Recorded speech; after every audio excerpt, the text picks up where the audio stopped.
तो बात करते हैं यार कैपिटल मार्केट की। हमने फाइनेंशियल मार्केट में मनी मार्केट की बात कर ली, जहाँ पे शॉर्ट टर्म यहाँ पे इन्वेस्टमेंट के लिए इस्तेमाल किया जाता है money market, and long term investment के लिए एक तरह से हम कैपिटल मार्केट का इस्तेमाल करते हैं। सो कैपिटल मार्केट की अगर हम बात करें,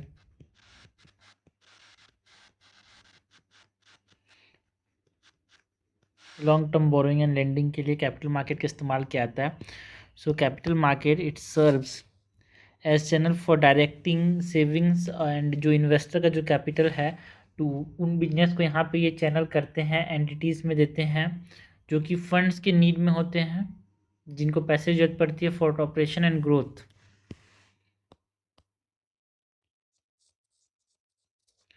सो serve as channels for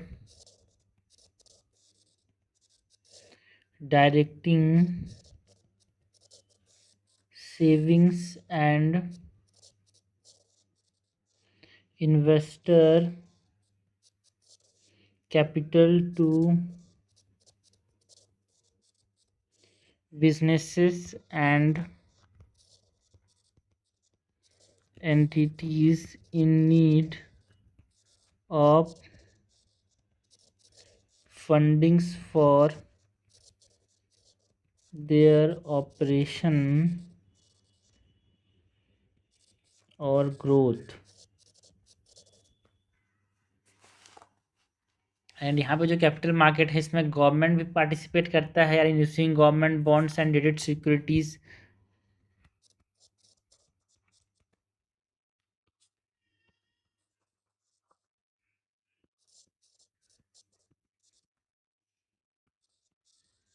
Government also participate by issuing government bond and dated government securities।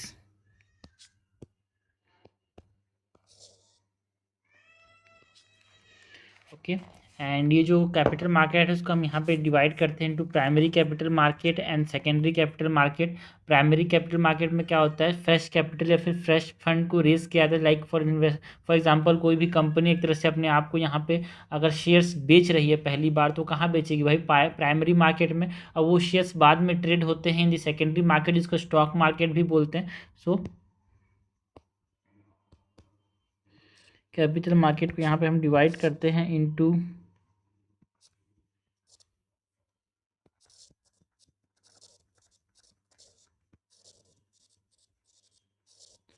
Primary market and secondary market. And ये जो प्राइमरी मार्केट है यहाँ पे हम फ्रेश कैपिटल से फिर फंड्स को यहाँ पे रेस करते हैं।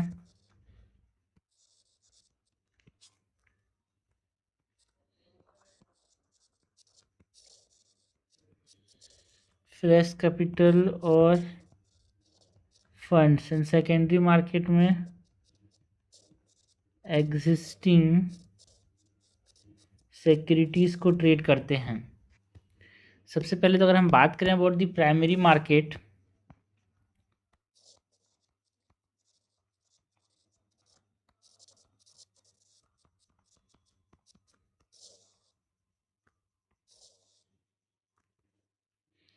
सो प्राइमरी मार्केट के अंदर यहाँ पे फ्रेश कैपिटल्स को रेज किया जाता है थ्रू इनिशियल पब्लिक ऑफरिंग्स यार, एफपीओ है ना, आईपीओ एंड एफपीओ के थ्रू यहाँ पे नए कैपिटल्स को रेज किया जाता है।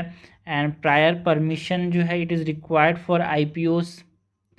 एंड जो सिक्योरिटी प्राइस है वो डिटरमाइन कौन करता है, कंपनीज यार। And management in compliance with SEBI. And यहाँ पे कोई फिक्स जियोग्राफिकल लोकेशन नहीं होता है for the primary market. So primary market की अगर हम बात करें तो fresh capitals they are raised through IPOs, FPOs etcetera. And जो इंडिविजुअल्स हैं फाइनेंशियल इंस्टीट्यूशंस हैं या फिर जो म्यूचुअल फंड्स हैं एंड इंश्योरेंस कंपनीज जो हैं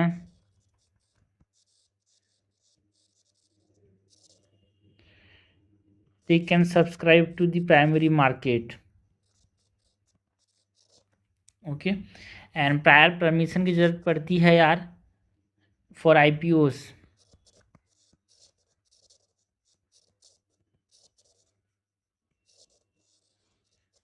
Prior permission is required for IPOs. Security price, it is determined by company's management and in compliance with SEBI.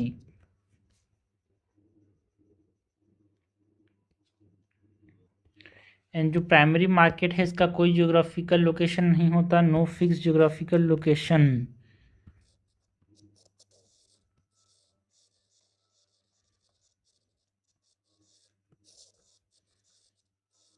Okay so हमने बात की अबाउट द प्राइमरी मार्केट यार.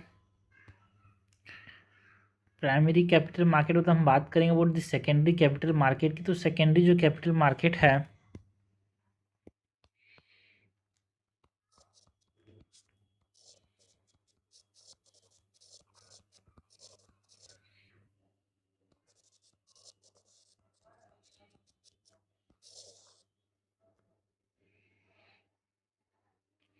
सो जो सेकेंडरी कैपिटल मार्केट है इसकी बात करें तो एक तरह से एग्जिस्टिंग सिक्योरिटीज़ जो होते हैं ना यार कंपनी की उसको ट्रेड किया जाता है वाई स्टॉक एक्सचेंजेस लाइक हम national stock exchange and Bombay stock exchange की बात करते हैं तो पब्लिकली कंपनीज को ट्रेड किया जाता है अपने फंड्स को रेस करने के लिए यहाँ पे. एंड इन्वेस्टर्स जो होते हैं उनको ज़रूरत पड़ती है डीमैट अकाउंट की जिसके अंदर डिपॉजिट करते हैं यार. एंड इसको रेगुलेट कौन करता है, इसको रेगुलेट करता है सेबी. एंड जो प्राइस है इसको कौन डिटरमाइन करता है, जो मार्केट में जो डिमांड एंड सप्लाई है वो इसको डिटरमाइन करता है. एंड एक तरह से इसका एक स्पेसिफिक लोकेशन लाइक जो नेशनल स्टॉक एक्सचेंज है वो मुंबई में लोकेटेड है यहाँ पे. सो सेकेंडरी मार्केट की बात करें तो सेकेंडरी मार्केट जो है यहाँ पे जो एग्जिस्टिंग सिक्योरिटीज़ हैं of a company they are traded via stock exchanges like National Stock Exchange and Bombay Stock Exchange and publicly traded companies can raise additional funds.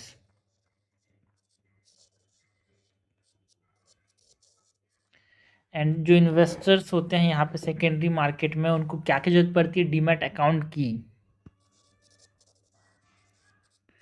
Investors requires demat account with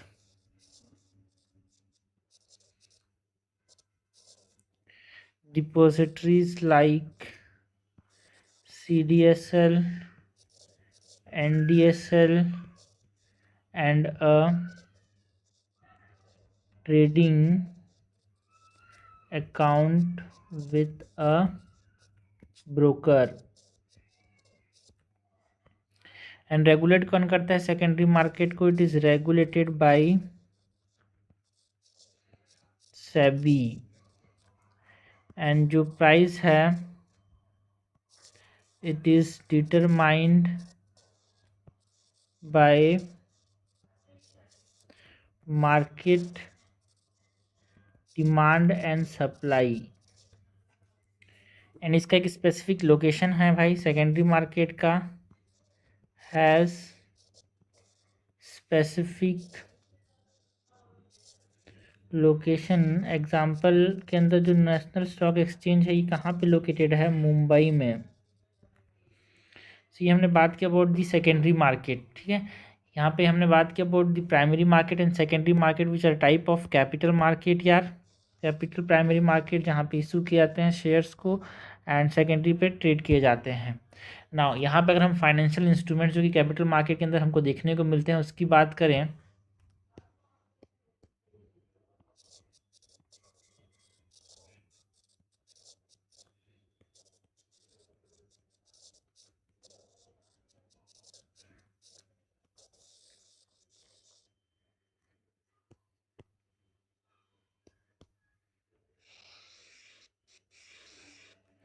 so financial instruments में हम बात करते हैं about what, shares, debentures, bonds, mutual funds, derivatives.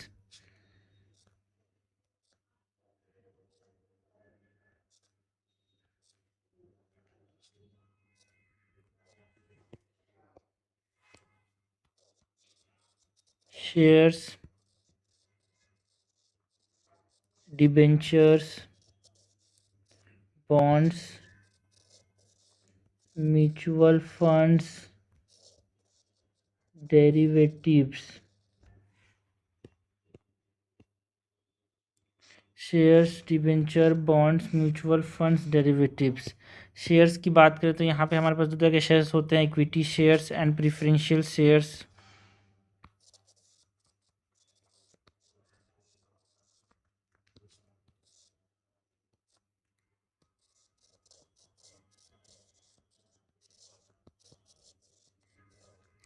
Debentures के अंदर हम बात करते हैं about convertible, non convertible, non redeemable, मतलब इनरिडीमेबल एंड रिडीमेबल डिबेंचर्स की।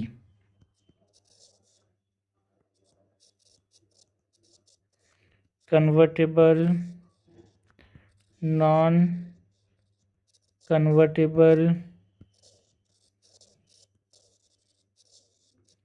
रिडीमेबल, इरिडीमेबल डिबेंचर्स की। बॉन्ड्स के अंदर हम बात करते हैं about zero coupon bond, inflation index bond, masala bond.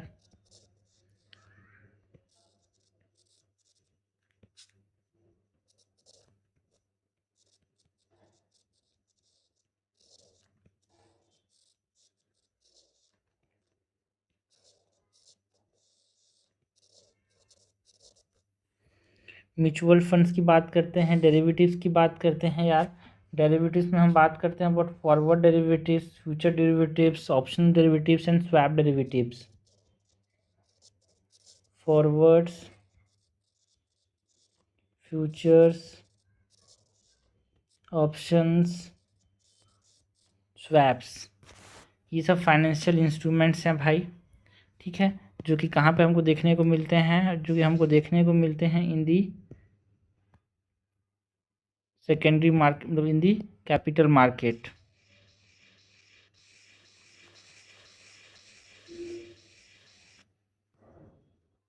सबसे पहले तो हम बात करते हैं अबाउट फाइनेंशियल इंस्ट्रूमेंट में शेयर्स की बात करते हैं यार।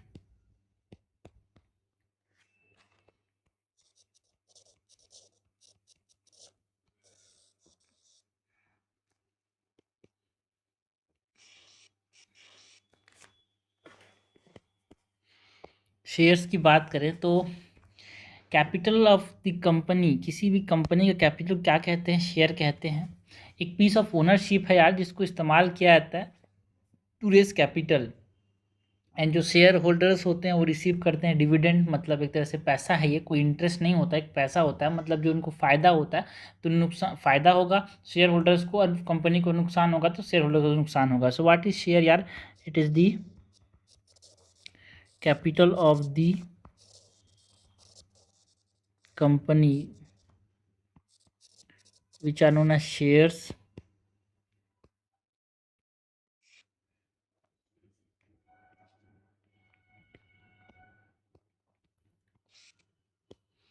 एंड ये शेयर्स जो होते हैं ये क्या होते हैं, this are sold as a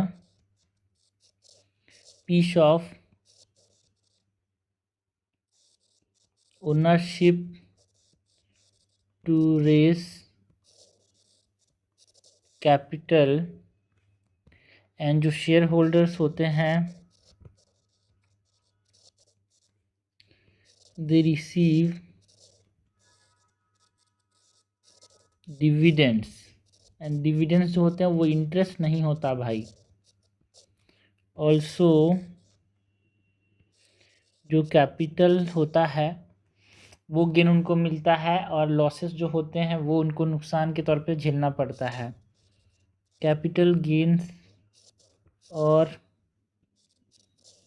losses upon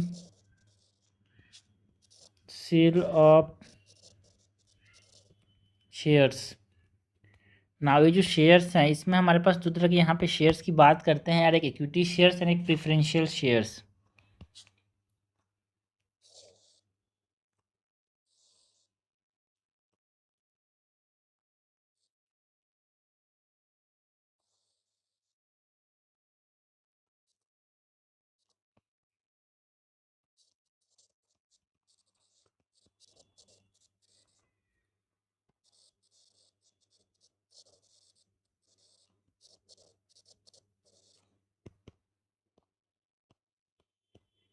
equity shares and preferential shares. जो इक्विटी शेयर्स की बात करें तो इक्विटी शेयर्स क्या होते हैं यार, यहाँ पे जो शेयर कंपनी या फिर जो अर्निंग्स होते हैं वो यहाँ पे शेयर होते हैं, वोटिंग राइट्स शेयर होते हैं, प्रॉफिट शेयर होते हैं। मतलब इक्विटी शेयर्स में ये ट्रू ओनर्स के तौर पे कंसीडर किए जाते हैं। Shares companies earnings profits and voting rights, and this is considered true owners। जिनके पास इक्विटी शेयर्स होता है उनको ट्रू ओनर्स यहाँ पे कंसिडर करते हैं। इक्विटी शेयर्स की अगर हम बात करें प्रेफरेंशियल शेयर्स की, सो एक तरह से एक फिक्स डिविडेंड मिलता है, कोई वोटिंग राइट नहीं होता। फिक्स तौर पे पैसा आएगा, ज़्यादा प्रॉफिट ज़्यादा पैसा नहीं मिलेगा। So this do not have voting rights, fix dividend मिलता है। ये इंपॉर्टेंट है, प्रेफरेंशियल शेयर के अंदर नो वोटिंग राइट्स। ठीक है, तो ये हमने बात की रिगार्डिंग व्हाट, हमने बात की about the types of shares की, equity shares and preferential shares. So shares क्या होते हैं भाई, this are a piece of ownership. Share is what, एक तरह से पीस ऑफ ओनरशिप है ना। पैसा मिलता है उनको, डिविडेंड्स, ठीक है, कोई इंटरेस्ट नहीं मिलता, डिविडेंड्स मिलते हैं, जितना फ़ायदा होगा उस हिसाब से। इस चीज़ को इम्पॉर्टेंट रखना यार, ठीक है। सो ये हमने बात किया about share which is a type of capital market instrument. Next हम बात करते हैं अबाउट डिबेंचर यार, which is also type of capital market instrument.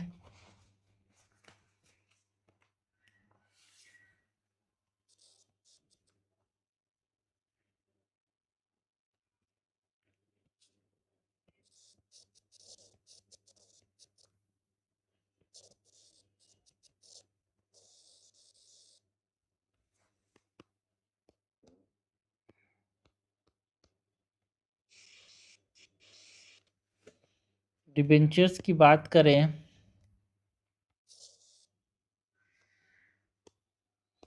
ये जो डिबेंचर्स होते हैं दिस आर डेट इंस्ट्रूमेंट्स है, जिनका एक फिक्स्ड इंटरेस्ट रेट होता है, जो कि कौन इशू करता है, कंपनीज इशू करते हैं। एक तरह से ये अनसिक्योर्ड होते हैं, एंड ये medium term to long term issue किया जाता है कंपनीज के द्वारा। So this are nothing but debentures are debt instrument, उधारी लेने के लिए एक इंस्ट्रूमेंट है यार, ठीक है, जिसमें फिक्स्ड इंटरेस्ट रेट मिलता है, जो कि यहाँ पे जो खरीदेगा उसको fixed interest rate and issued by companies. Usually ये अनसिक्योर्ड होता है, बिकॉज यहाँ पे गवर्नमेंट यहाँ पे इशू नहीं कर रही है, और एक तरह से कोई कोलेट्रल भी इन्वॉल्व नहीं होता है, and these are for medium to long term, and ये ट्रांसफरेबल होते हैं, मतलब एक जगह से दूसरे इसको ट्रेड कर सकते हैं। दिस आर ट्रांसफरेबल, इसीलिए यहाँ पे does not get voting right, जो इसको रखता है उसको वोटिंग राइट नहीं मिलता। So this debentures are generally transferable, does not grant voting rights. So fixed interest rate की बात करें, and does not grant voting rights. यहाँ पे ये जो डिबेंचर्स हैं, यहाँ पे डिबेंचर्स चार तरह के होते हैं, convertible debentures, non convertible, redeemable and irredeemable, वो हमने देखा। एंड जो यहाँ पे डिबेंचर्स के अंदर जो इंटरेस्ट रेट होता है ना भाई, वो ज़्यादा होता है as compare to fix deposit, इसीलिए लोग जो है यहाँ पे डिबेंचर्स को खरीदना ज़्यादा पसंद करते हैं एज़ कम्पेयर टू बैंकों में करोड़ रुपये का फिक्स डिपॉजिट रखने से, है ना। एंड ये जो डिबेंचर्स हैं एक प्रकार से ये इन्फ्लुएंस किए जाते हैं by credit rating agencies, like जो केयर है, इकरा है, this are the credit rating agencies यार।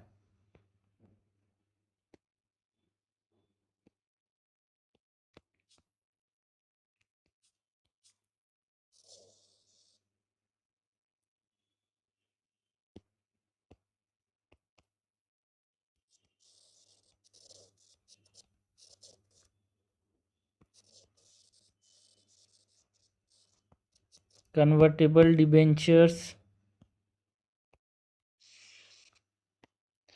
है ना, कन्वर्टेबल डिबेंचर्स जो होते हैं एक तरह से शेयर्स में कन्वर्ट किए जा सकते हैं, उसको हम कन्वर्टेबल डिबेंचर्स बोलते हैं। This can be converted into shares. उसके बाद non convertible debentures,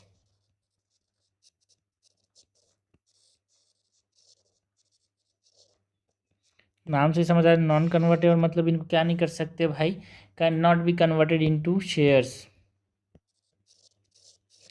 this can not be converted into shares. Redeemable debentures,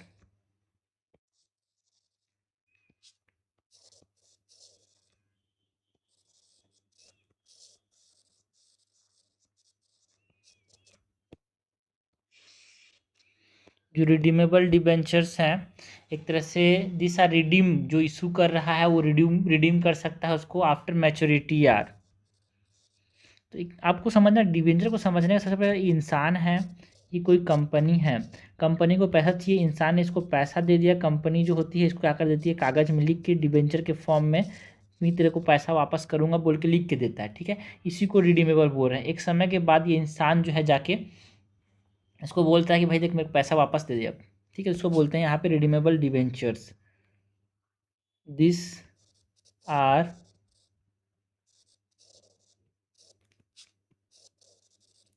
redeem by the issuer after maturity.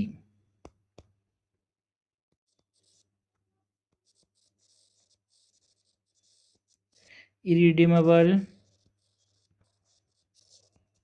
Debentures की बात करें, सो जो इरिडीमेबल डिबेंचर्स होते हैं this are not redeemable redeemed by the issuer यार।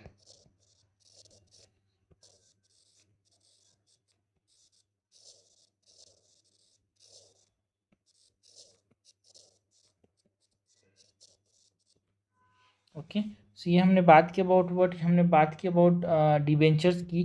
सो अगर यहाँ पे एक छोटी सी चीज़ों की बात करें, अगर हम बात करें अबाउट व्हाट, हम बात करें अबाउट इंटरेस्ट रेट की,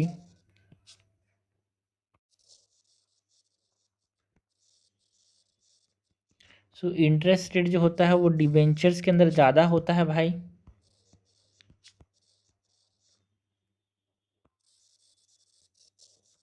as compare to fix deposits. And ये जो डिबेंचर्स पे ज़्यादा होता है इंटरेस्ट रेट, और ये इंटरेस्ट रेट किसके ऊपर, एक तरह से it is influenced by whom, it is influenced by credit rating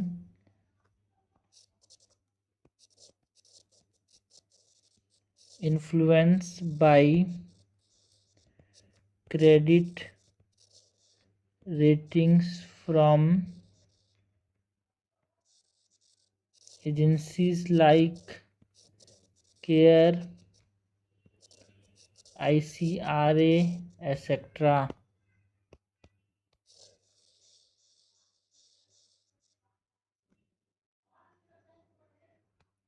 तो यहाँ पे याद रखना भाई, डिबेंचर्स में इंटरेस्ट ज़्यादा मिलता है फिक्स डिपॉजिट से, इसीलिए लोग डिबेंचर्स में इन्वेस्ट करना ज़्यादा पसंद करते हैं। क्रेडिटिंग एजेंसीज में आपको इकरा एंड केयर की बात याद रखनी है। सो नेक्स्ट हम बात करते हैं शेयर्स के बाद अबाउट दी बॉन्ड्स की। ठीक है, मतलब डिबेंचर्स की बात कर ली, शेयर्स की बात कर ली, अब हम बात करेंगे about the bonds.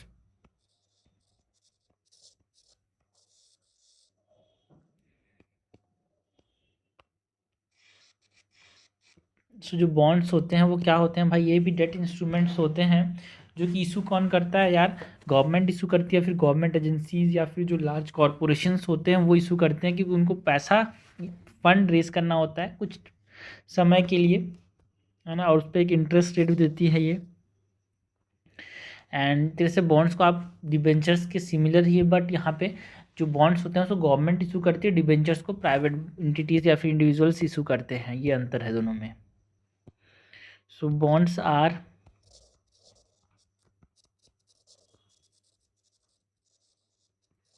that instruments used by government or government agencies, large corporations to borrow funds for fixed period at fixed or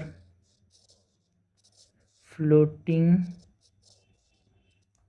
interest rate.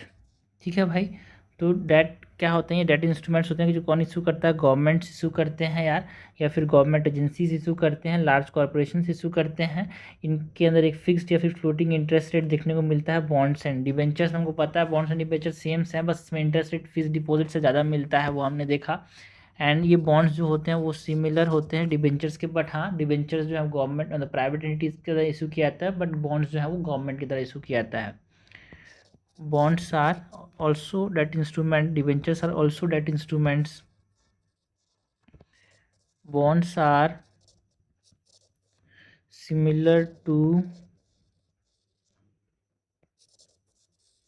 debentures,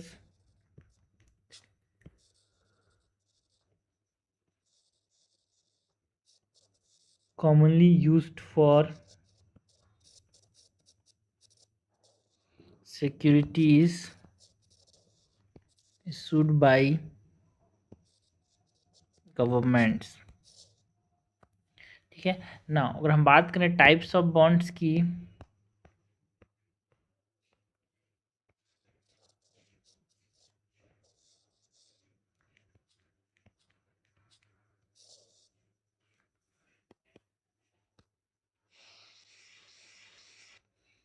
so types of bonds हम बात करते हैं about municipal bonds, zero coupon bonds, masala bonds, inflation index bonds, sovereign gold bonds. ठीक है भाई, सबसे पहले तो हम बात करते हैं अबाउट जो ज़ीरो कूपन बॉन्ड्स होते हैं उनकी।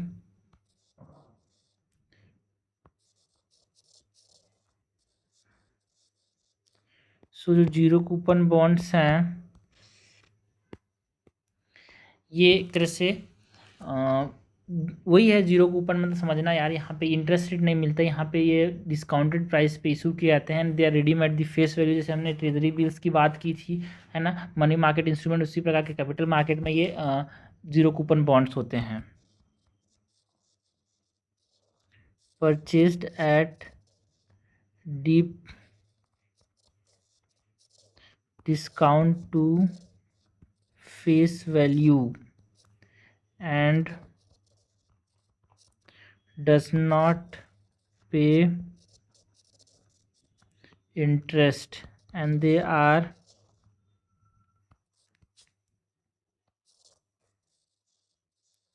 redeemed at par with the face value। Zero coupon bond के बाद हम अगर बात करें तो एक चीज़ याद रखना कि भाई ये इंटरेस्ट पे नहीं करते, ठीक है। जीरो कूपन बॉन्ड जो है वो इंटरेस्ट पे नहीं करते, ये इंपॉर्टेंट है इसके लिए। उसके बाद जीरो कूपन बॉन्ड्स पर अगर हम बात करें बट म्यूनिसिपल बॉन्ड्स की,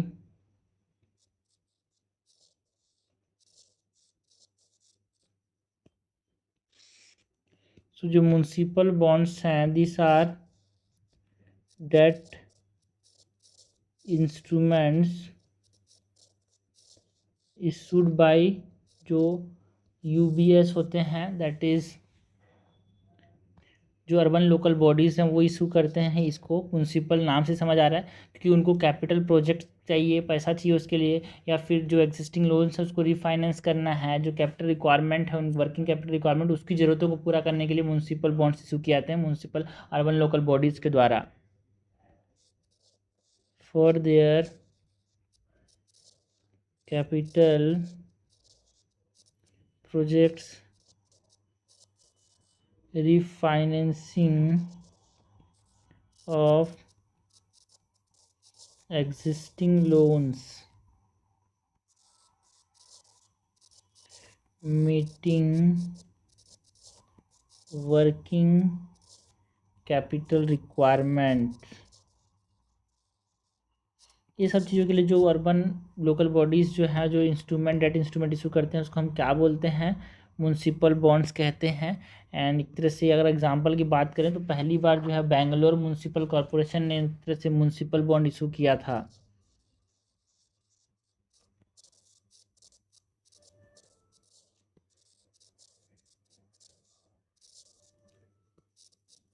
first to issue, okay, Bangalore municipal corporation is first to issue municipal bonds. Next हम बात करते हैं अबाउट मसाला बॉन्ड की। तो नाम से समझ आ रहा है मसाला बॉन्ड जो है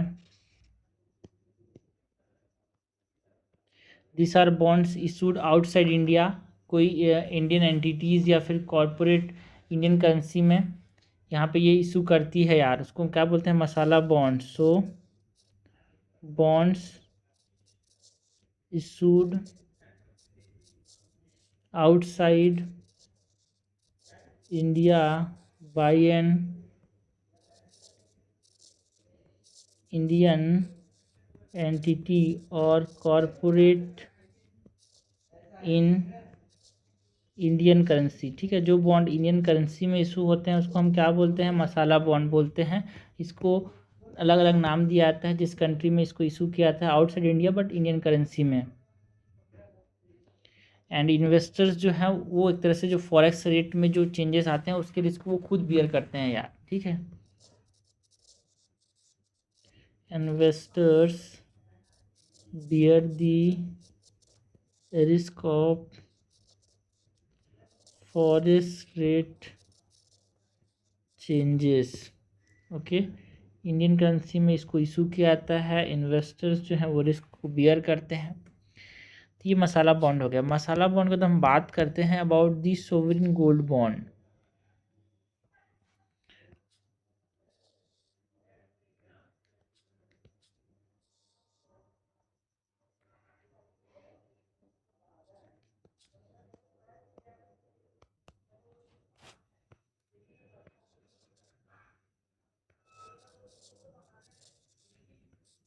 sovereign gold bonds,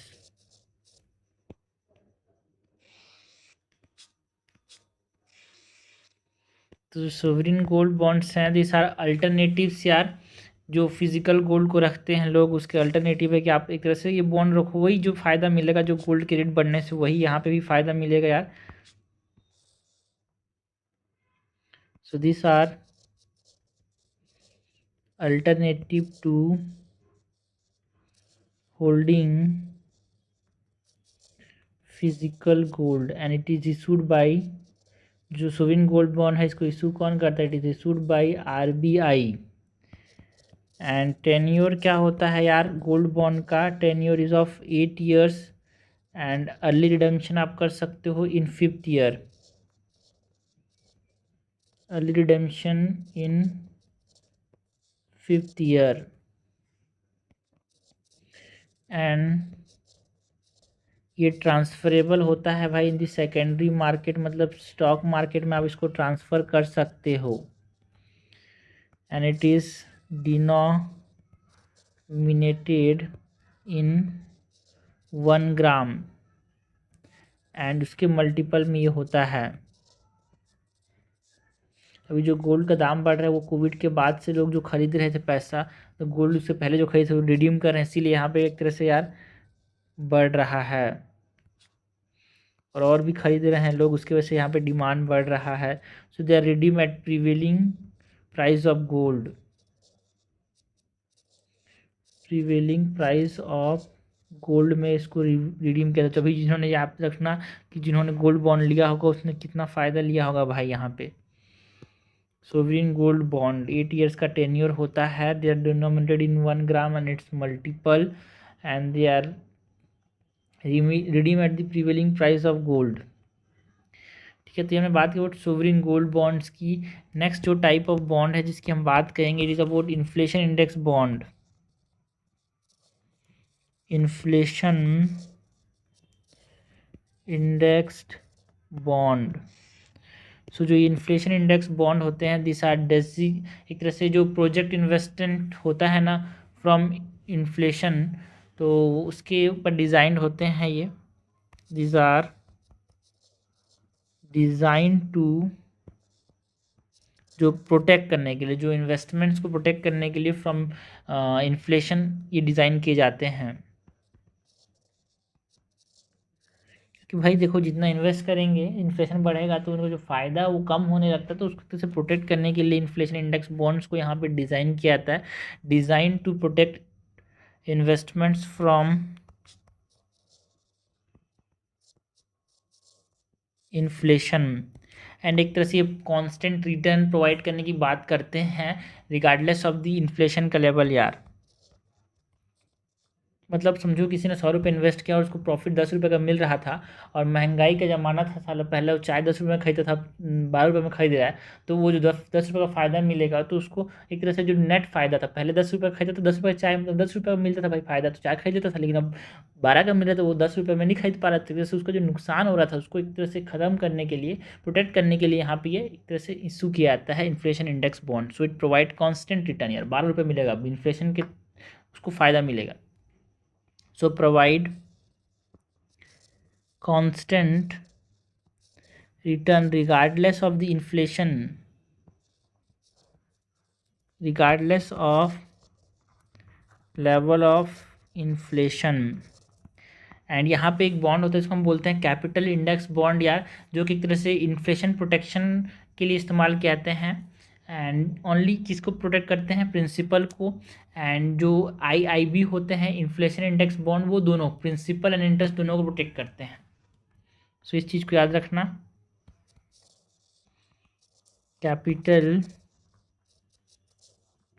capital index bonds, यहाँ पे जो इन्फ्लेशन होता है वो किसको मिलता है, inflation protection only to principal amount, 2 lakh रुपए जो मिले हैं उस पर यहाँ पे इन्फ्लेशन प्रोटेक्शन होता है अगर हम बात करें कैपिटल इंडेक्स बॉन्ड की। बट जो आईआईबी है that is the index inflation index bond, यहाँ पे प्रोटेक्शन जो है वो दोनों को मिलता है भाई, जो प्रिंसिपल अमाउंट है उसको भी एंड जो इंटरेस्ट उस पर मिलता है उसको भी।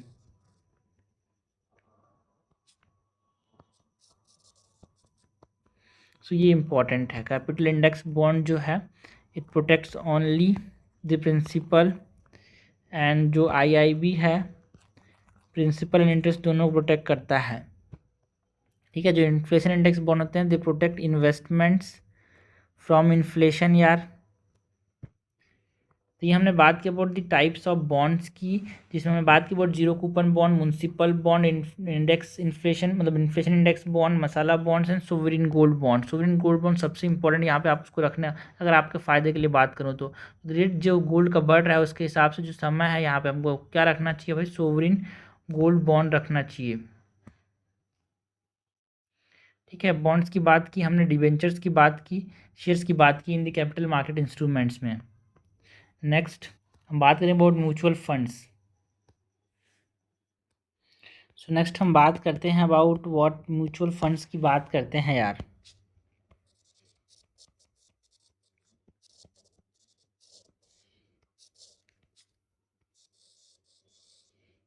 सो जो म्यूचुअल फंड्स हैं, ये म्यूचुअल फंड्स क्या होते हैं यार? दिस आर फाइनेंशियल इंस्ट्रूमेंट्स जहाँ पे मनी को एक तरह से मल्टीपल इन्वेस्टर्स एक तरह से पूल करते हैं, एक पूल में रखते हैं एंड इन्वेस्ट करते हैं वेरियस फाइनेंशियल एसेट्स में, लाइक गवर्नमेंट स्टॉक है ना, गवर्नमेंट बॉन्ड्स, कॉर्पोरेट बॉन्ड्स, बहुत सारे लोग मिल के एक तरह से। So mutual funds are what? Mutual funds are a financial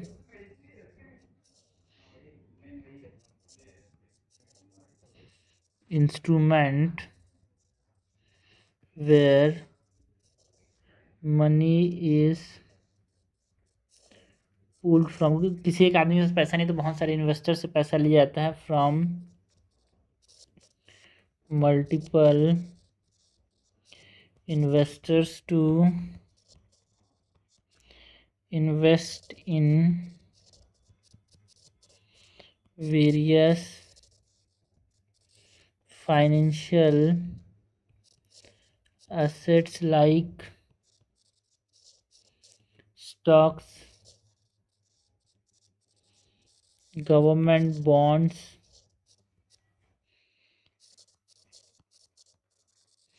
corporate bonds, etcetera.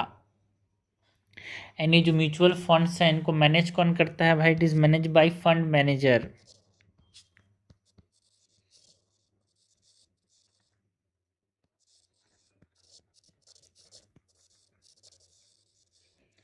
It is manage by fund manager. And units की बात करें तो जो म्यूचुअल फंड्स हैं इसमें जो इन्वेस्टर्स हैं वो फंड होल्डिंग को एक तरह से शेयर करते हैं।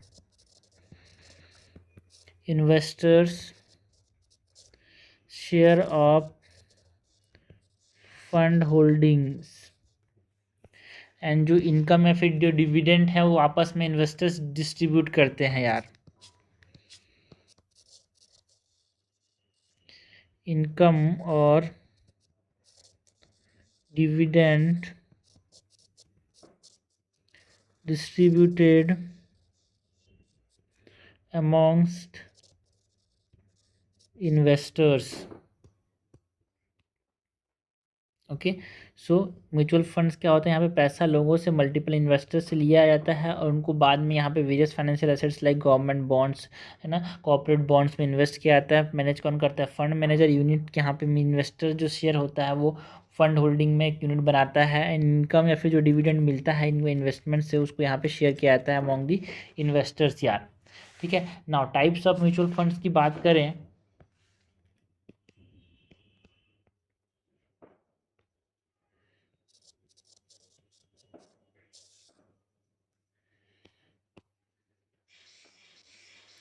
सो टाइप्स ऑफ म्यूचुअल फंड में हम बात करते हैं अबाउट डेट या फिर फिक्स्ड इनकम फंड्स की, इक्विटी फंड्स की,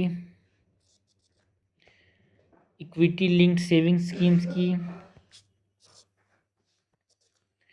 है ना, जो हाइब्रिड या फिर जो बैलेंस्ड फंड्स होते हैं, मनी मार्केट या फिर शॉर्ट टर्म फंड्स होते हैं,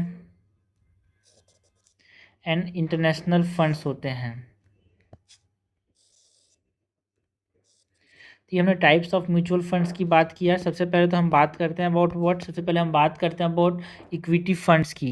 इक्विटी मतलब क्या होता है भाई? इक्विटी मतलब उसमें आपका एक हकदार हो, आपके पास उसमें एक हिस्सा है। ठीक है, equity funds are what? This are mutual funds जहाँ पे जो इन्वेस्ट किया जाता है पूरा का पूरा मनी वो किस पे इन्वेस्ट किया जाता है भाई? शेयर्स या फिर इक्विटीज़ किसी भी कंपनी के, उसमें इन्वेस्ट किया जाता है। सो किस चीज़ पे इन्वेस्ट कर रहे हैं? पैसा आपस में इन्वेस्टर्स कलेक्ट कर रहे हैं, उसको किस चीज़ पे इन्वेस्ट कर रहे हैं उसके बेसिस पे यहाँ पे टाइप्स हैं म्यूचुअल फंड्स के। So invest their entire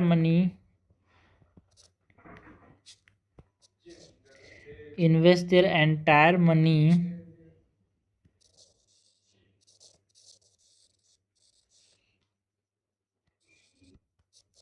in the share और equities of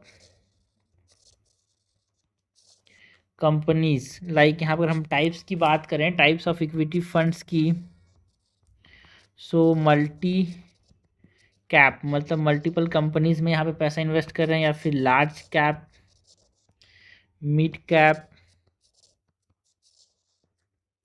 and small cap funds. So this are type of equity funds जहाँ पे क्या किया जाता है, इन्वेस्ट कहाँ पे किया जाता है, एक तरह से शेयर्स एंड इक्विटीज़ पे किया जाता है, इसीलिए इक्विटी फंड कहा गया। नाउ नेक्स्ट जो टाइप ऑफ म्यूचुअल फंड्स की हम बात करेंगे, इट इज़ डेट या फिर फिक्स्ड इनकम फंड्स।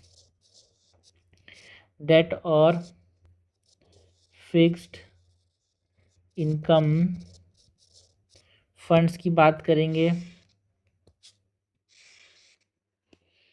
सो ये जो होते हैं यहाँ पे जो इन्वेस्टर्स है वो कहाँ पे इन्वेस्ट करता है भाई, बॉन्ड्स में इन्वेस्ट करता है, जो कि किसने इशू किया, central government, state government, public sector undertakings या फिर जो नॉन बैंकिंग फाइनेंशियल कंपनीज हैं जिन पे एक फिक्स्ड इनकम मिलता है उस पर इन्वेस्ट करते हैं। ये कंपनीज पे इन्वेस्ट नहीं करते, सेंट्रल गवर्नमेंट के जो इशू हुए बॉन्ड्स हैं उस पर इन्वेस्ट करते हैं, शेयर्स पे इशू नहीं करते पैसा, मतलब इन्वेस्ट नहीं करते। सो invest in bonds issued by the central government, state government, public sector undertakings, corporates, non banking financial companies and etcetera, ये सब चीज़ पे जब पैसा इन्वेस्ट करते हैं सो इसको हम डेट या फिर फिक्स इनकम फंड्स बोलते हैं। Next type of mutual funds की अगर हम बात करें तो इट इज़ अबाउट हाइब्रिड या फिर बैलेंस फंड की।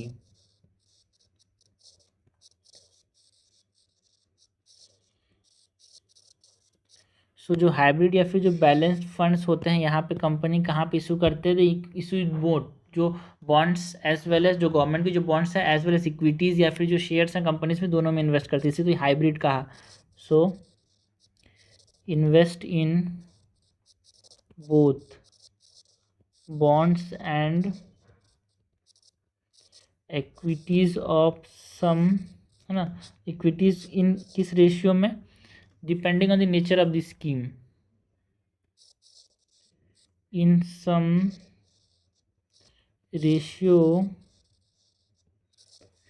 depending on the nature of the scheme। इसलिए तो हाइब्रिड है भाई, दोनों बॉन्ड्स एंड इक्विटीज दोनों में इन्वेस्ट किया जा रहा है। नेक्स्ट जो टाइप ऑफ हम बॉन्ड की बात म्यूचुअल फंड की बात करेंगे वो है about the equity linked saving scheme. Equity linked saving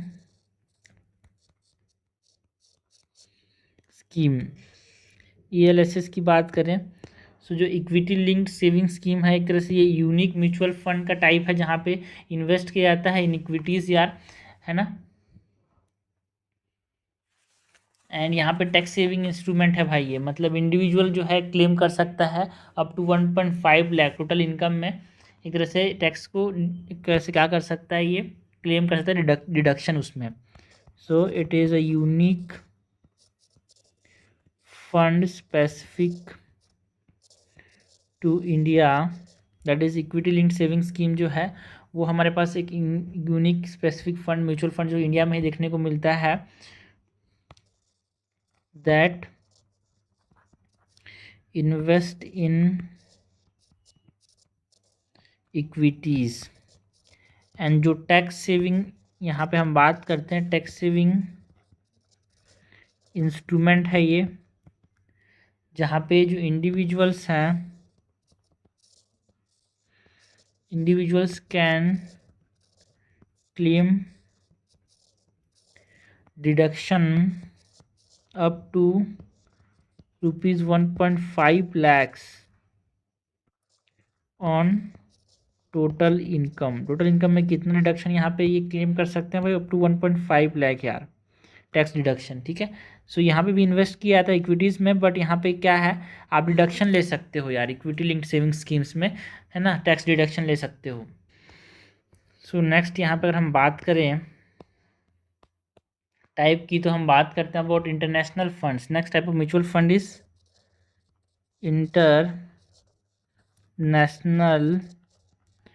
funds की बात करते हैं। तो जो इंटरनेशनल फंड्स हैं यहाँ पे इन्वेस्ट करते हैं इन शेयर्स या फिर equities of international market. Generally यहाँ पे यूएस के जो मार्केट है उसमें शेयर्स या फिर इक्विटीज़ को यहाँ पे इन्वेस्ट किया जाता है। तो this type of mutual fund is called as international funds. So invest in shares और equities of international markets primarily in US. So ये भी एक तरह से म्यूचुअल फंड है। बहुत सारे इन्वेस्टर्स जो हैं मिल के इन्वेस्ट कर रहे हैं कहाँ पे, यूएस के मार्केट पे जनरली। इंटरनेशनल फंड के बाद next type of mutual fund की हम बात करें मनी मार्केट या फिर शॉर्ट टर्म फंड्स। तो देखो mutual funds are generally for long term, ठीक है। उसे तो हमने बोला it is a capital market instrument यार, बट कुछ म्यूचुअल फंड्स यहाँ पे मनी मार्केट में भी इशू किए जाते हैं शॉर्ट टर्म के लिए। बहुत लोग मिलके एक तरह से शॉर्ट टर्म के लिए फंड्स को इशू करते मतलब इन्वेस्ट करते हैं, उसको हम मनी मार्केट म्यूचुअल फंड्स कहते हैं। एंड ये क्या होते हैं भाई, they are primarily they invest in what, treasury bills, क्योंकि treasury bills is a type of money market instrument जो कि सेंट्रल गवर्नमेंट इशू करती है। इनमें रिटर्न्स कम होते हैं बट सेफ होते हैं, बिकॉज गवर्नमेंट इशू कर रही है इसीलिए। बिकॉज लॉन्ग टर्म में रहेगा तो इंटरेस्ट ज़्यादा मिलता है, फ़ायदा ज़्यादा मिलता है, बट यहाँ पे रिटर्न्स कम होते हैं मनी मार्केट म्यूचुअल फंड्स में, बट यहाँ पे सेफ होते हैं क्योंकि सरकार इशू करती है ट्रेजरी बिल्स को। सो दे primarily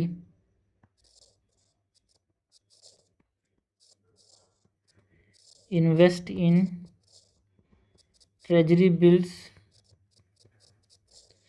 issued by the central government and they जो रिटर्न कम होता है the return are less but they are considered safe. Okay, so these are what money market mutual funds जो कि यहाँ पे ट्रेजरी बिल्स में इन्वेस्ट करते हैं। हमने अब बात की about types of mutual funds की। नेक्स्ट जो हम यहाँ पे कैपिटल मार्केट इंस्ट्रूमेंट की बात करेंगे दैट इज डेरिवेटिव्स यार। नेक्स्ट हम बात करते हैं अबाउट डेरिवेटिव्स की।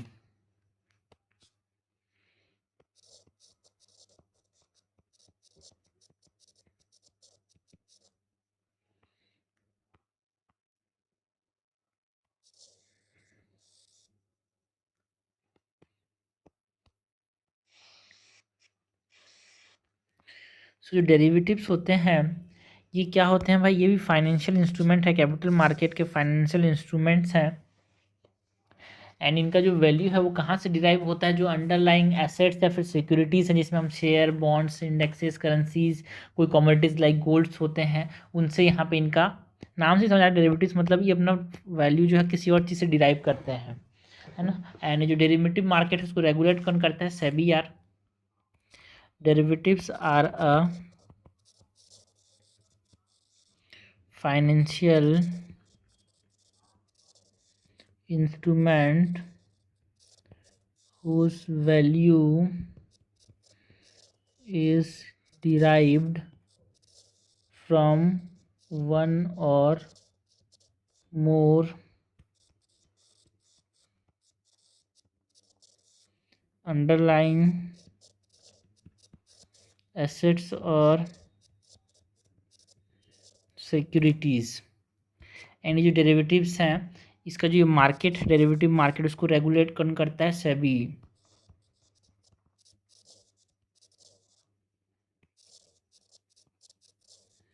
Derivative market in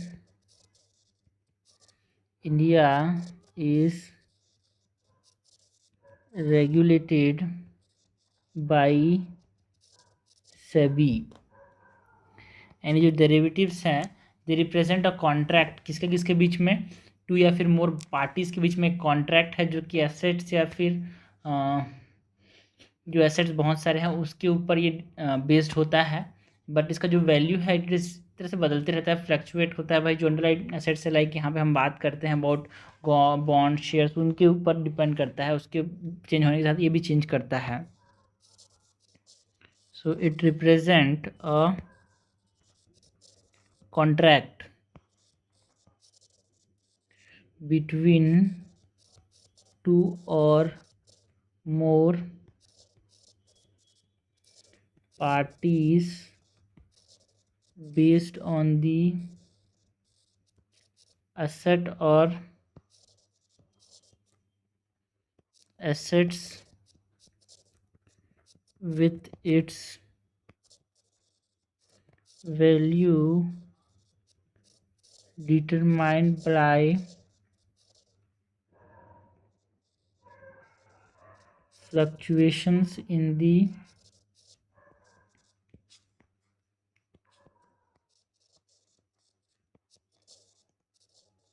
underlying assets। Okay, यहाँ पे जो ये अंडरलाइंग एसेट्स हैं उसकी यहाँ पे हम बात करें तो अंडरलाइंग एसेट्स में क्या क्या चीज़ें होती हैं भाई। यहाँ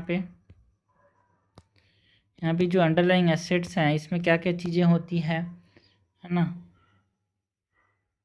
एसेट्स एंड सिक्योरिटीज़ यहाँ पे जो बोल रहे हैं इसमें शेयर्स होते हैं, बॉन्ड्स होते हैं, इंडेक्सेस होते हैं, करेंसीज होते हैं। इन सब चीज़ पे अपना वैल्यू डिराइव करते हैं।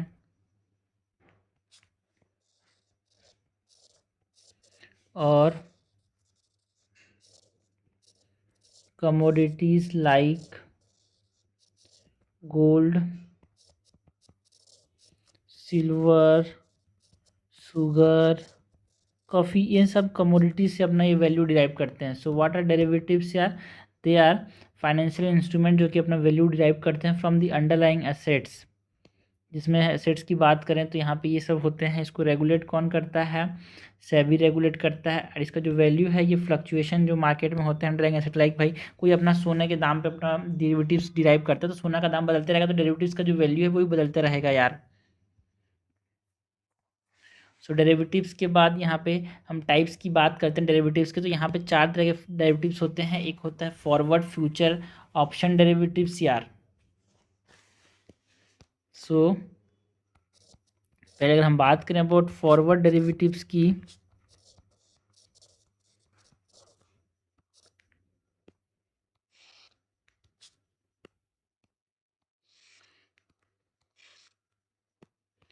जो फॉरवर्ड डेरिवेटिव्स है एक एग्रीमेंट होता है या फिर कॉन्ट्रैक्ट होता है दो पार्टीज के बीच में टू बाय और सेल अ पर्टिकुलर एसेट्स यार, जिनका एक सर्टेन प्राइस होता है, एक पर्टिकुलर डेट में ये खरीदे बेचे जाते हैं। So forward derivatives are N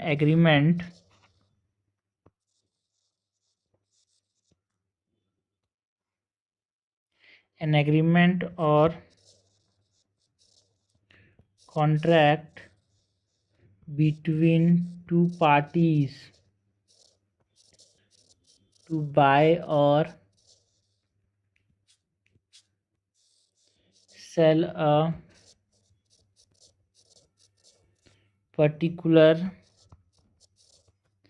asset at a certain price and date। Okay, and ये जो फॉरवर्ड डेरिवेटिव्स होते हैं दे आर अनरेगुलेटेड यार, and they are over the counter. इनको रेगुलेट किया जाता है ना। मतलब कस्टमाइजेशन जो पार्टी की ज़रूरत है उस हिसाब से इसको कस्टमाइज कर सकते हैं। सो unregulated and traded over the counter, allowing customization as per the party's needs।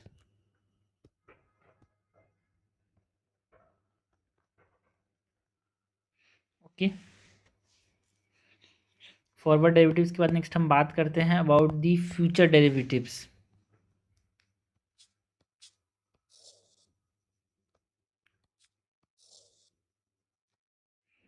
एक सर्टेन प्राइस डेट पे फिक्स करना है इसे, तो क्या नाम है, फॉरवर्ड डेरिवेटिव्स यार। ये पहले पर्टिकुलर डेट फिक्स है यहाँ पे। फ्यूचर में यहाँ पे फ्यूचर डेरिवेटिव्स में कोई भी पार्टीज जो होते हैं ना, एक स्पेसिफिक, देखो यहाँ पे सिमिलर है फॉरवर्ड के सब, बट यहाँ पे ये रेगुलेट किया जाता है, ठीक है।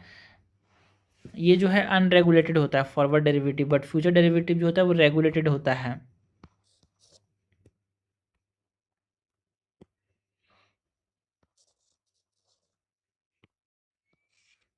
फ्यूचर डेरिवेटिव की बात करें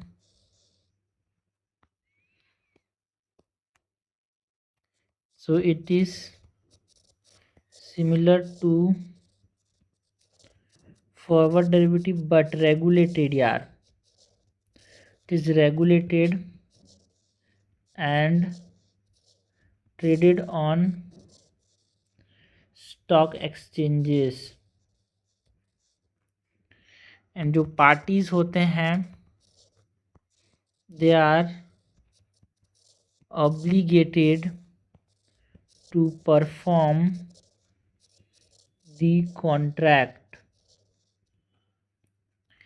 एंड एक स्टैंडर्डाइजेशन कॉन्ट्रैक्ट साइन होता है बिटवीन पार्टीज टू बाय और सेल, है ना, कोई भी स्पेसिफिक एसेट एक पर्टिकुलर प्राइस एंड डेट पे।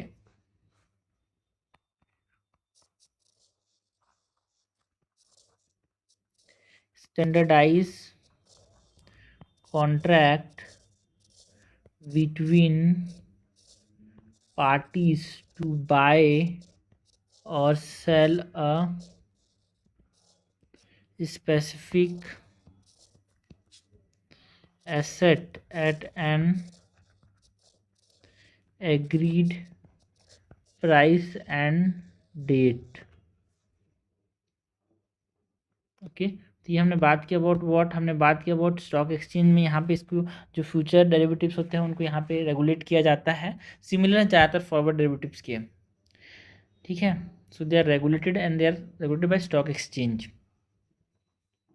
ठीक है। और ये स्टैंडर्डाइज कॉन्ट्रैक्ट होते हैं, वर्ड काउंटर नहीं होते, ठीक है। नेक्स्ट हम बात करते हैं अबाउट ऑप्शन डेरिवेटिव्स की। फ्यूचर डेरिवेटिव्स के बाद बात करेंगे अबाउट ऑप्शन डेरिवेटिव्स की। तो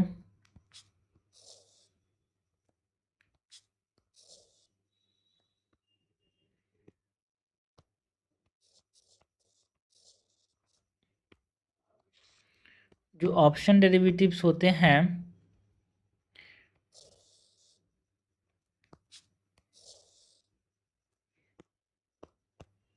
वो भी एक कॉन्ट्रैक्ट है जो कि बायर को राइट देता है टू बाय और सेल द अंडरलाइंग एसेट किसी भी स्पेसिफाइड प्राइस पे, है ना, एक सेट टाइम लिमिट पे बेचने की या फिर खरीदने की, कैसे और क्या कहता है, राइट देता है यार कॉन्ट्रैक्ट को, ठीक है, कॉन्ट्रैक्टर को, ठीक है। अ कॉन्ट्रैक्ट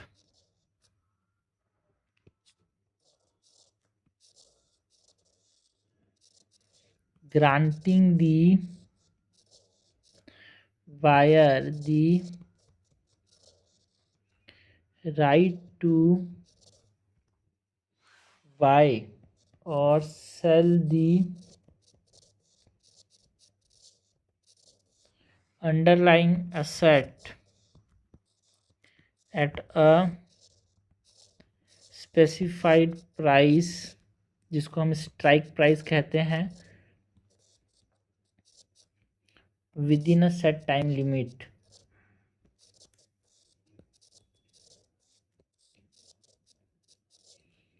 एक टाइम पीरियड के अंदर, ठीक है।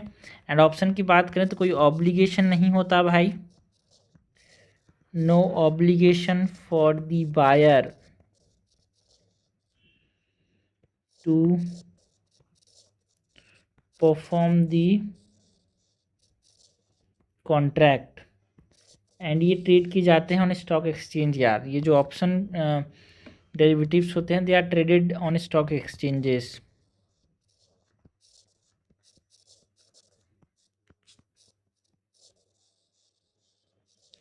ठीक है। सो ये एक चीज़ रखना कि कोई ऑब्लिगेशन नहीं होता बायर को कि कॉन्ट्रैक्ट परफॉर्म करना ही है, उसके पास वो राइट होता है कि इसको मैं स्पेसिफाइड प्राइस पे टाइम पीरियड के अंदर बेच सकता हूँ, ठीक है। And this are traded on stock exchange, ठीक है। तो यहाँ पे जो फॉरवर्ड था वो स्टॉक एक्सचेंज पे ट्रेड नहीं था, अनरेगुलेटेड था। बाकी जो फ्यूचर एंड ऑप्शन है they are traded on stock exchanges. यहाँ पे दो ऑप्शन होते हैं, call option and put option.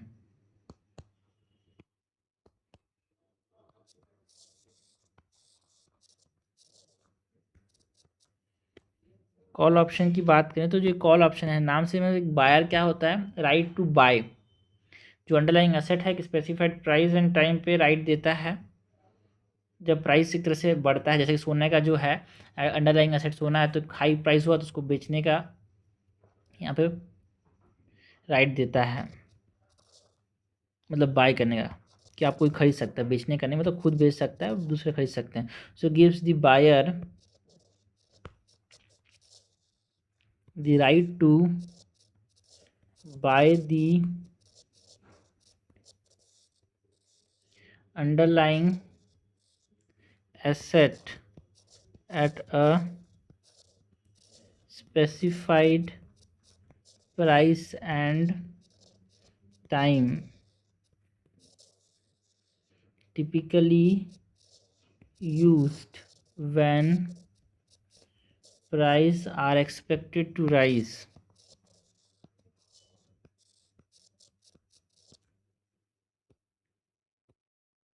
So buyer को राइट मिलता है, मतलब कोई और खरीद सकता है, उसको राइट देता है भाई लोगों को, तो इसको बोलते हैं कॉल ऑप्शन। दूसरे को बुला रहा है कि आप भाई खरीद ले। एक होता है पुट ऑप्शन, इसी के अंदर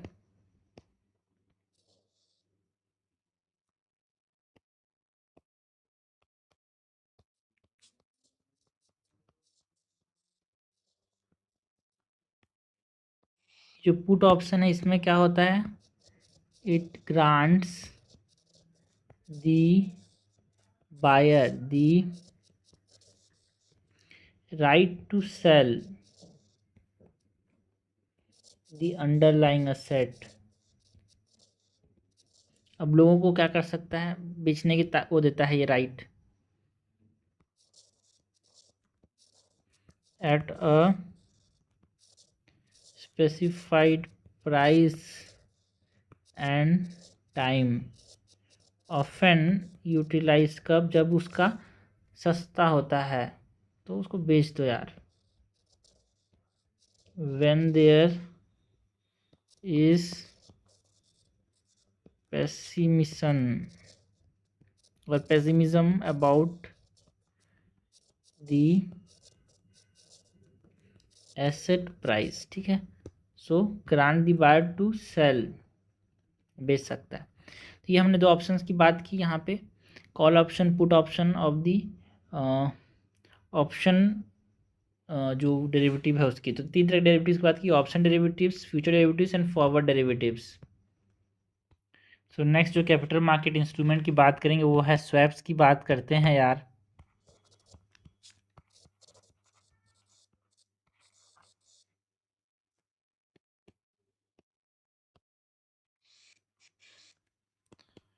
सो जो स्वैप्स होते हैं, ये स्वैप्स क्या होते हैं भाई, they are derivatives which are use to manage, जो रिस्क होते हैं पर्टिकुलरली जो इंटरेस्ट रेट एंड जो करेंसी रिस्क होते हैं उनको मेंटेन करने के लिए यहाँ पे ये डेरिवेटिव्स हैं यार।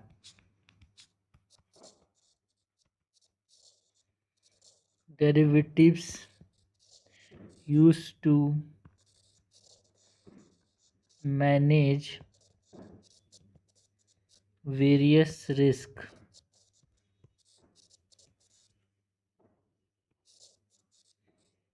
particularly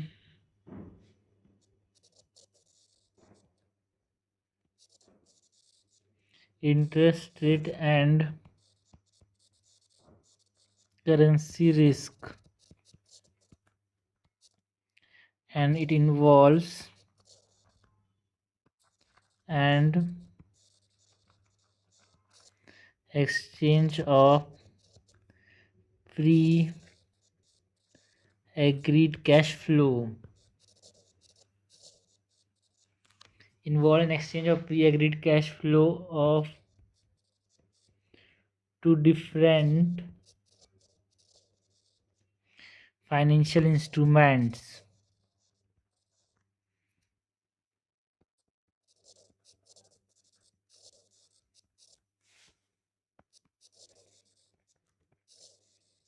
Typically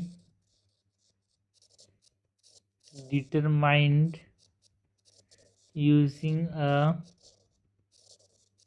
notional principal amount,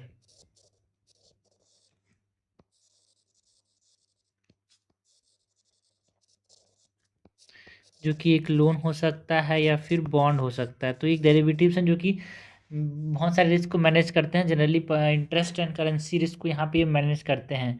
ठीक है, तो ये हमने बात की अबाउट व्हाट, ये हमने बात की about the capital market instruments में। कैपिटल मार्केट इंस्ट्रूमेंट्स में हमने बात की है अबाउट स्वैप्स, हमने बात की about option, future and forward derivatives. उससे पहले हमने बात की म्यूचुअल फंड्स की, म्यूचुअल फंड से हमने बात की पहले बॉन्ड्स की, बॉन्ड से पहले डिबेंचर्स की, शेयर्स की। तो हमने बात कर ली है यार अबाउट व्हाट, शेयर्स की, डिबेंचर्स की, बॉन्ड्स की, म्यूचुअल फंड्स की, डेरिवेटिव्स की। नेक्स्ट लास्ट में जो रेगुलेट करने वाला मार्केट है, स्टॉक एक्सचेंज को रेगुलेट करता है, वो कौन है भाई? सेबी। तो securities and exchange board of India की बात करते हैं, सेबी की बात करते हैं।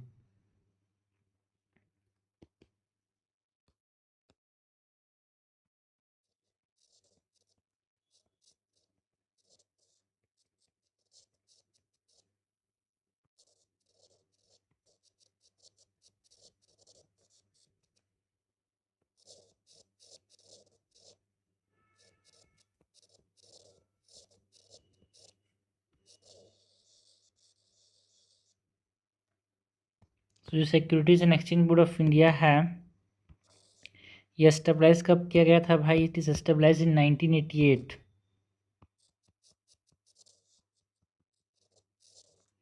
established in 1988। एंड जो स्टेट्यूटरी स्टेटस मिला था इसको through the SEBI act of 1992। And headquarter क्या है यार इसका? इसका हेड क्वार्टर है मुंबई।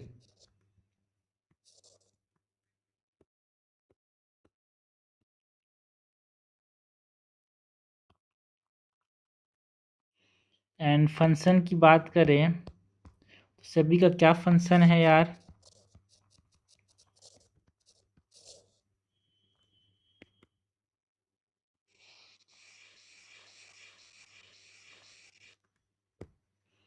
सो रेगुलेटरी फंक्शन है एक डेवलपमेंटल फंक्शन है एंड एक प्रोटेक्टिव फंक्शन है। सो जो पहला फंक्शन है वो क्या है? Regulatory function. तो रेगुलेटरी फंक्शन में जो सेबी है ये एनफोर्स करता है rules for market participants and prevent करता है अनफेयर ट्रेड प्रैक्टिस को। Enforce rules for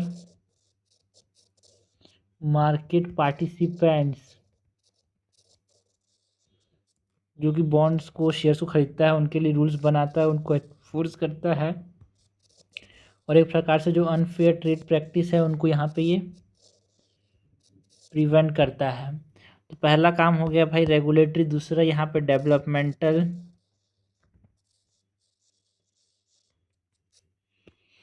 developmental function की बात करें तो एक तरह से एजुकेशन को बढ़ाता है, प्रमोट करता है इन्वेस्टर्स एंड इनोवेशन में, ट्रेडिंग मैकेनिज्म की। So promotes education for investors and innovation in trading mechanism. And तीसरा जो फंक्शन है यहाँ पे सभी का, वो क्या फंक्शन है यार? Protective function.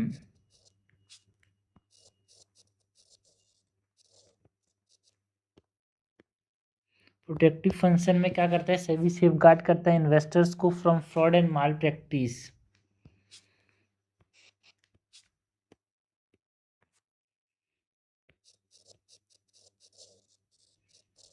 safeguard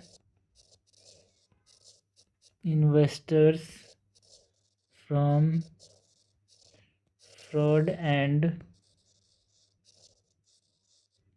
माल प्रैक्टिस। जिन्होंने फंक्शंस की बात की यार, फंक्शंस के अलावा अगर हम बात करें अबाउट दी पावर्स की, पावर्स ऑफ सेबी की बात करें, सो पावर्स में यहाँ पे से क्वासी जुडिशियल पावर होते हैं, क्वासी एग्जीक्यूटिव पावर होते हैं, क्वासी लेजिस्लेटिव पावर होते हैं।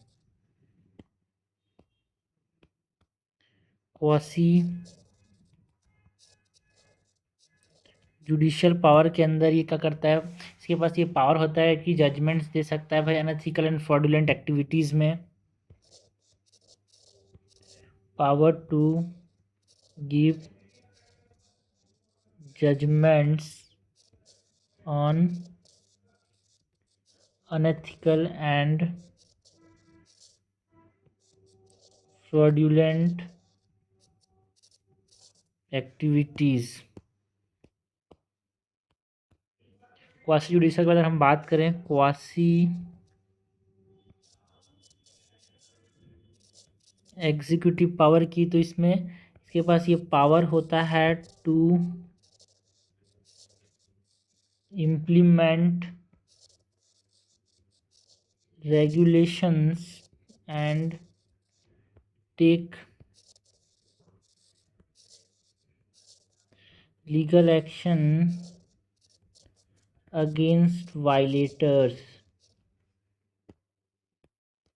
क्वासी एग्जीक्यूटिव के बाद क्वासी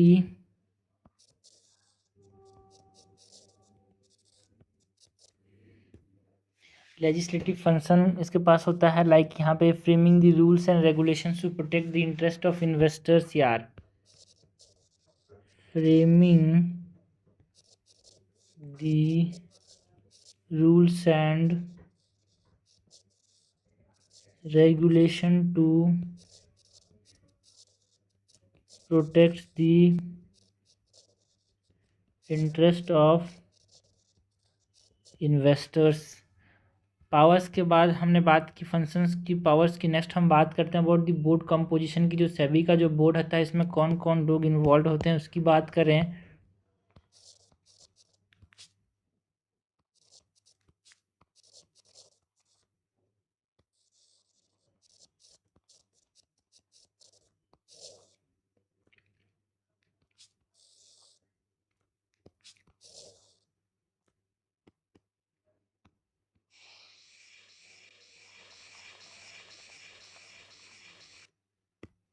सो बोर्ड कंपोजिशन में एक चेयरमैन होता है यार, जिसको अपॉइंट कौन करता है, गवर्नमेंट ऑफ इंडिया। 2 मेंबर्स होते हैं from the ministry of finance, ठीक है, 1 member from the RBI and 5 member जिसको नॉमिनेट कौन करता है, government of India. So board composition के अंदर chairman of the SEBI which is appointed by government of India, 2 members from the Ministry of Finance, 1 member from RBI and 5 member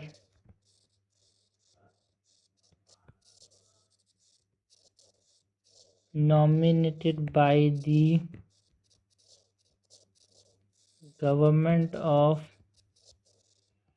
India. तो हमने बात की about the board composition, power and function of the SEBI की। उससे पहले मैंने swaps की बात की यार, है ना। उससे पहले derivatives, forward, future and option derivatives की बात की, टाइप्स ऑफ म्यूचुअल फंड्स की बात की, बॉन्ड्स के टाइप की बात की, डिबेंचर्स की टाइप्स की बात की, शेयर्स क्या होते हैं ये देखा। तो हमने कैपिटल मार्केट इंस्ट्रूमेंट्स क्या क्या होते हैं वो देखा। सेकेंडरी मार्केट में क्या होता है, शेयर होते हैं, मतलब जो स्टॉक्स होते हैं वो बेचे खरीदे जाते हैं। प्राइमरी मार्केट में इशू किए जाते हैं। तो ये हमने बात की अबाउट द कैपिटल मार्केट यार।